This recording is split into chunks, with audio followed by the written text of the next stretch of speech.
Bola hayotidagi muhim o'zgarishlardan biri qo'shimcha ovqatning boshlanishidir.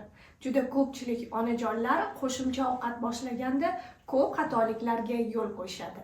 Buning natijasida bola qo'shimcha ovqatlardan bosh tortishi yoki bo'lmasam unda turli xil oshqozon ichak kasalliklari yuzaga kelishiga olib keladi. Shunday bo'lmasligi uchun onalar farzandlari uchun qo'shimcha ovqatlarni qanday tartibda boshlashni bilishlari juda muhim hisoblanadi. Bolaga qo'shimcha ovqatning juda erta yoki kech boshlanishi uning hazm tizimida turli xil o'zgarishlarni olib keladi. Ba'zi onajonlar 3-4 oylikdan shoshma-shosharlik bilan bolaga ovqat berishadi. Ba'zi onajonlarimiz esa bolamning qorni sutimga to'yyapti, unga qo'shimcha ovqatning hojati yo'q degan yo'sinda 8-9 oylikdan qo'shimcha ovqat boshlanadi.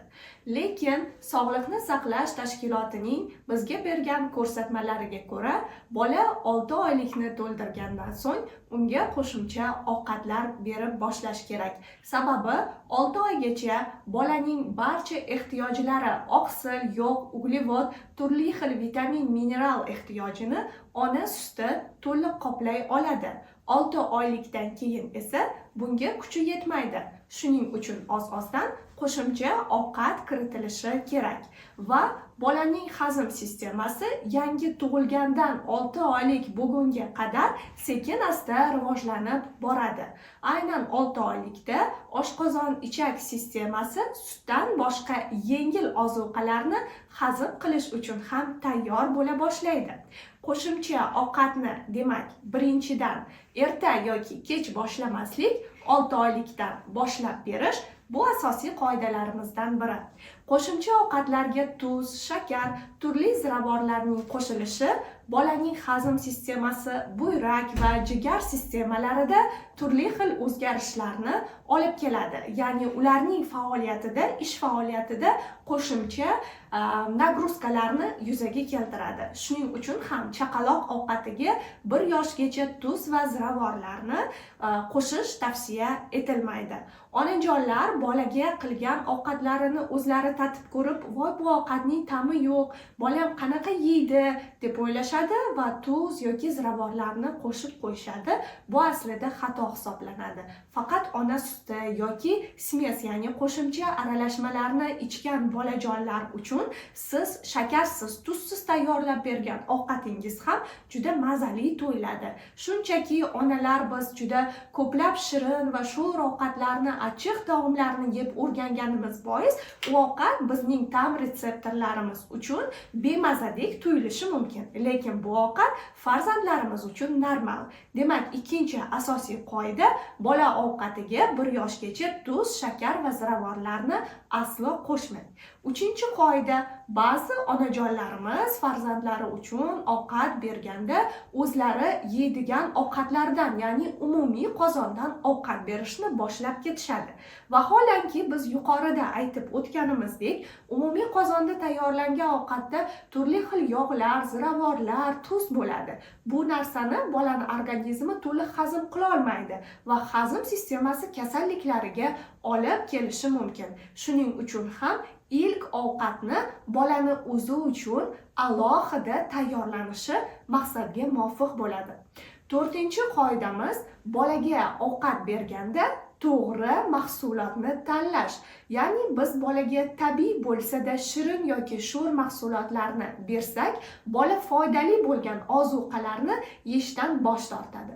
Ba'zida onajonlarimiz mevali pyurelardan yoki meva so'klaridan birinchi ovqatni boshlab qo'yishadi. Shunda bolajonlarimiz ular uchun foydali bo'lgan sabzavotlarni yeyishdan bosh tortadi. Shuning uchun ham dastlabki qo'shimcha ovqatni yengil hazm bo'ladigan sabzavotlar, kabachki, gulkaram, brokoli karamlaridan, sabzidan sekin-asta boshlab, boshqa sabzavotlarni qo'shish kerak.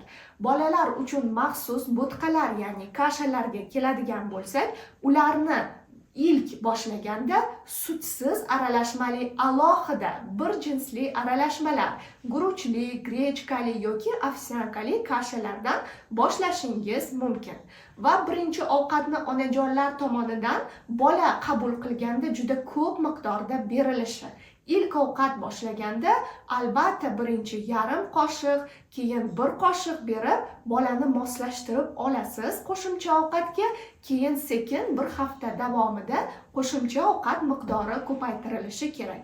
Bolangizni og'ziga siz bergan ovqat yoqishi bu degani bolaga bir berishda 1 piyola ovqatni yeyishiga ruxsat berish degani emas, chunki hazm organlari bu narsaga hali tayyor bo'lmaydi. Shuning uchun dastlabki ovqat yarim 1 choy qoshiqdan boshlab sekin-asta ko'paytiriladi. Navbatdagi xatolik bu ovqatni tez-tez almashtirilishi.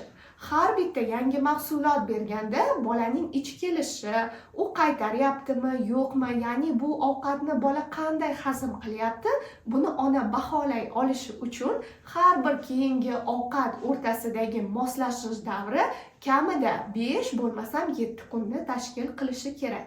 Misol uchun siz bolangizga gulkaramli pyureni berishni boshladingiz, 3-4 kun o'tib siz bolaga qovoqli pyure berishni boshladingiz. Bolani ichi o'tib qoldi yoki qayt qilishga tushdi. Siz shunda aynan qaysi bir pyure bolani bu holatga olib keldi, ya'ni qaysi bir mahsulot bu bolamizga mos tushdi, qaysi biri mos tushmadi bila olmaysiz. Bir hafta davomida kuzatsangiz bolada bu mahsulot allergiya berishi mumkin, misol uchun turli toshmalarga sabab bo'lishi mumkin. Siz shu narsani aniqlay olasiz. Shuning uchun yangi mahsulot boshlaganda u bolaning yoshiga to'g'ri keladigan yengil mahsulot bo'lsa ham yoki oddiy guruchli, grechkali kashalar bo'lsa ham albatta bir haftalik yoki kamida 5 kunlik intervalga amal qilgan holda yangi mahsulotlarni boshlashga harakat qiling. Ba'zida 6 oylikda bolamiz ovqatni hali qabul qilishga tayyor bo'lmaydi. Ya'ni siz qo'shimcha ovqatni bolaga taklif qilganingizda bola ovqatni rad etadi. Shunday holatlarda ovqatni nisbatan boshqacharoq, ozgina suyuqroq yoki ozgina quyuqroq shaklda taklif qilib ko'rishingiz mumkin. Shunda ham bola bu mahsulotni xohlamasa, demak hali bu bolani organizmi bu mahsulotni qabul qilishga tayyor emas va boshqa mahsulotni siz navbatda taklif qilib ko'rishingiz mumkin. Ya'ni majburan berish ham bolaga ovqatlarni noto'g'ri hisoblanadi. Albatta buni ham hisobga olib qo'yishingiz mumkin. Onalarimiz yo'l qo'yadigan yana bir xatoliklardan biri ovqatning haroratiga e'tibor bermaslik. Ya'ni bizni og'iz retseptorlarimiz juda ko'plab issiq va sovuq taomlarni qabul qilganligi uchun biz uchun sovuq bo'lmagan ovqat yoki juda issiq deb hisoblamagan ovqatimiz bola uchun juda sovuq va issiq bo'lishi mumkin. Shuning uchun gradusniklardan foydalanishimiz yoki bo'lmasam eng to'g'risi bolaga ovqatni iliq holda berilishiga alohida e'tibor berishimiz kerak. Misol uchun bolaga ovqat taklif qildingiz, yeyishni xohlamadi. 1-2 soatdan keyin ovqatni qayta taklif qilib ko'rganda ovqatni ilitib olib, keyin bolaga bersangiz maqsadga muvofiq bo'ladi. Yana bir yo'l qo'yiladigan xatoliklardan biri bu biz bolaga 6 oylikda ovqat boshlaganimizda go'yoki ovqat bolani asosiy taomi deb qaraymiz. Bu ham noto'g'ri hisoblanadi. Chunki 6 oylik bolaga biz ovqatni boshlashdan asosiy maqsadimiz uni ovqatga bo'lgan qiziqishidan kelib chiqib, ta'm bilish retseptorlarini yangi mahsulotlarga, hazm sistemasini qo'shimcha mahsulotlarga asta-sekin moslashtirib borishdan iborat.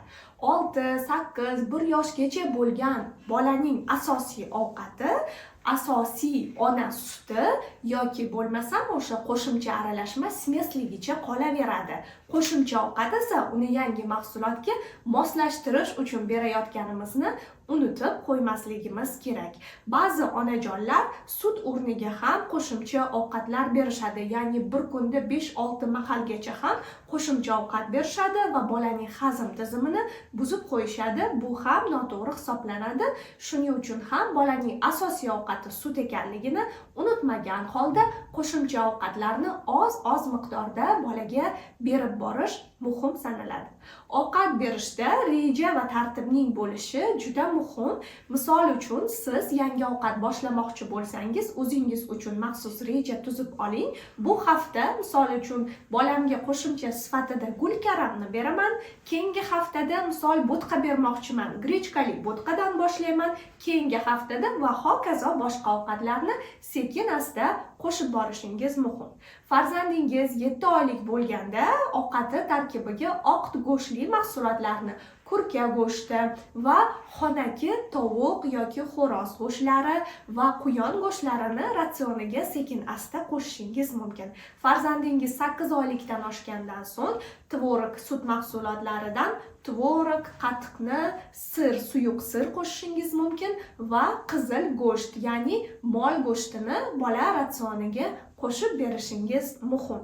Qo'shimcha ovqatlantirish bo'yicha qandaydir savollaringiz bo'lsa, post ostida yozib qoldiring, albatta befarq qoldirmaymiz.